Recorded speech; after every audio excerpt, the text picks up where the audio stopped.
Amerikanët friksohen nga politikat e presidentit bie mbështetja ndaj Trump. Mbështetja për Donald Trump në 100 ditët e para të presidencës së tij është më e ulta për një president në 7 dekadat e fundit.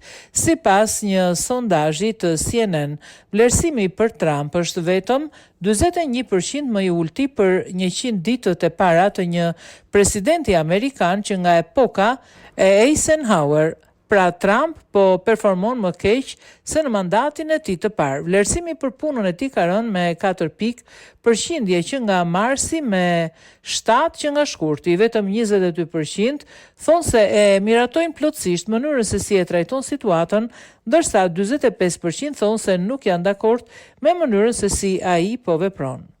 Vlerësimi i miratimit presidentit midis grave dhe votuesve hispanik ka rënë me 7%, ndërsa mbështetja midis të pavarurve ka rënë gjithashtu me 31%, një nivel i ngjashëm me nivelin më të ulët mandatit të tij të parë.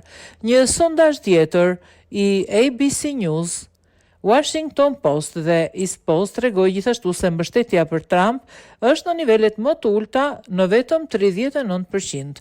Në sondazhe përmendet shqetësimi i qytetarëve amerikanë për politikat ekonomike të Trump që kanë shkaktuar frikën e një recesioni. 72% thanë se mendojnë se është shumë ose disi e mundimshme që politikat e tij ekonomike të shkaktojnë një recesion me afat të shkurtër.